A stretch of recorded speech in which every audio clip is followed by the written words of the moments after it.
I made a beer in 5 days. Here it is.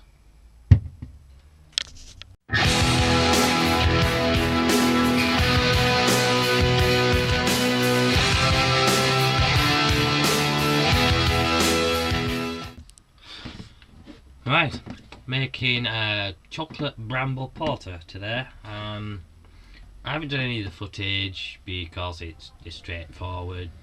Mash, mashed at 68 degrees for an hour, 10-minute mash out.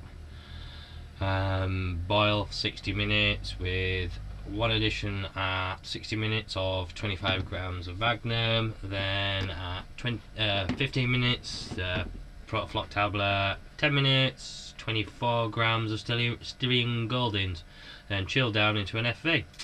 So very basic, so I didn't bother filming that. But we'll start with the rest of it. In here, let's get it open. Oof, that smell. In here, Cacao Nibs in 100 ml of single malt whisky. I'll show you. Aberlour 10-year-old single malt Scotch whisky. 250 ml shots. And that will be one of the prime additions after a couple of days. And the second addition is a kilo of brambles, which are still in the freezer at the minute. I'll defrost them in the next day or so, and then I'll add them both in. So, how did it come out? Target was 1.050 and we hit 1.050. Bang on. Spot on the numbers. I mean, the colours, I don't know if you see the colour. Clarity is very good.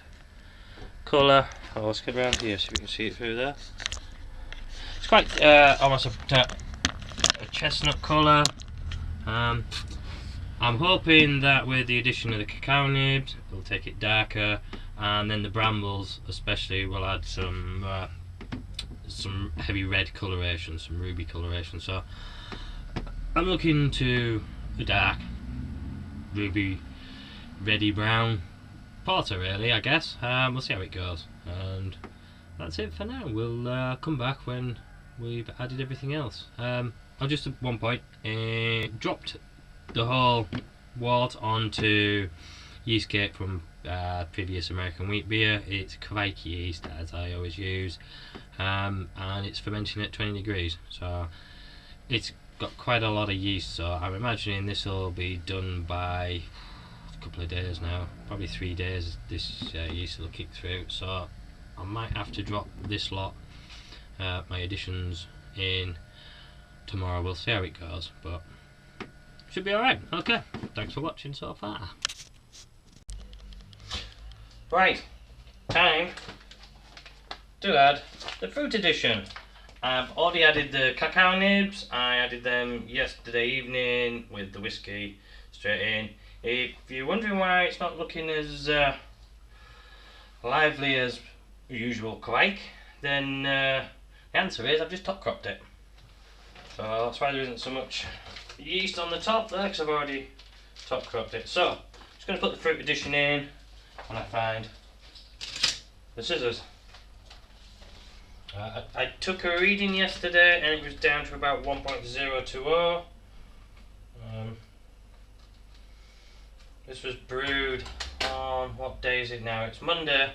Now it was brewed on the Saturday. I did an early brew on the Saturday morning, so this is day 3 really. So putting this in now, and it's a kilo of brambles picked, or blackberries, whatever you want to call them.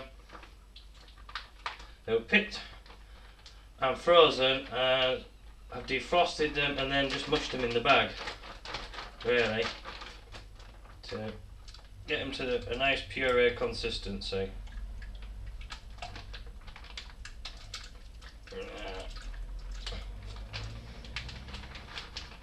I haven't made too much mess. Now that colour is fantastic. That's going to really liven that colour up in this beer. It's very chocolatey at the minute.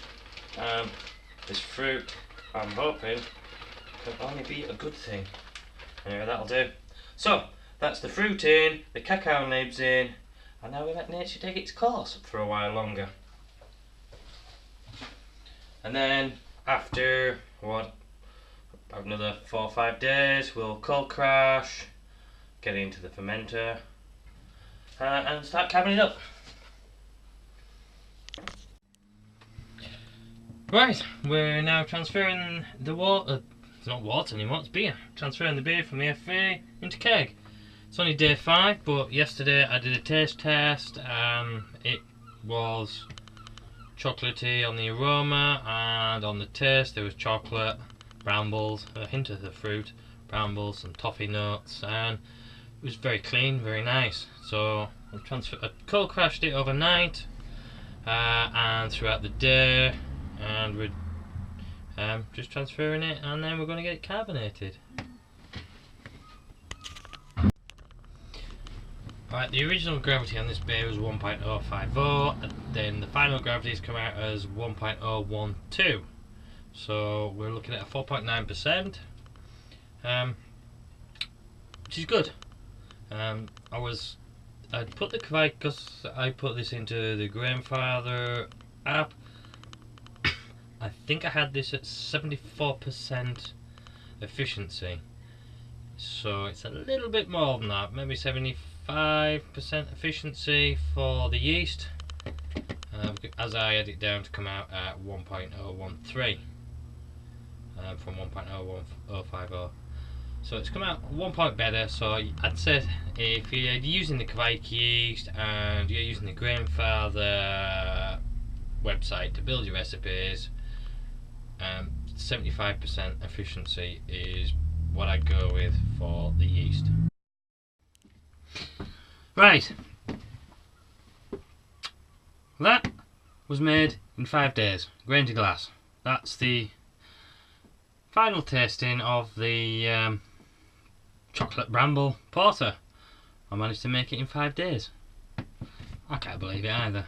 I can't believe it actually tastes nice. It does, it tastes very nice. So our final tasting of the Bramble and chocolate, or chocolate and Bramble Porter. It's got a good head, thick, creamy, good proteins, I suppose. Plenty of that in it, residual sugars and such. Not really much on the aroma there, but quite a thick head to get through. Oh, initial chocolate hit, followed by a light citrus that leaves the palate clean. Pretty much. Right. That's bloody nice. 5 bloody days.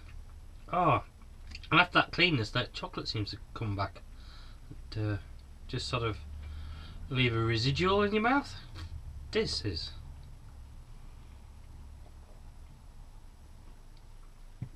oh, that is sessionable. That's, I think it's 4.8, 4.9%. Well, that's bloody sessionable. That is nice. I know I said I'd tried a Guinness Porter before. I think in a review I put up of Ali May's chocolate peanut butter porter. I said I had the Guinness one, but it was shit, tasted of Coca-Cola. His was nice. This is gorgeous. I really like this. Oh, I'm gonna have to go out brambling again. That is good. That is very good. Oh yeah. So, chocolate Bramble Porter, made in 5 days, from grain to glass. Fucking gorgeous. Be necking a few of these tonight. So, cheers everyone. Thanks for watching.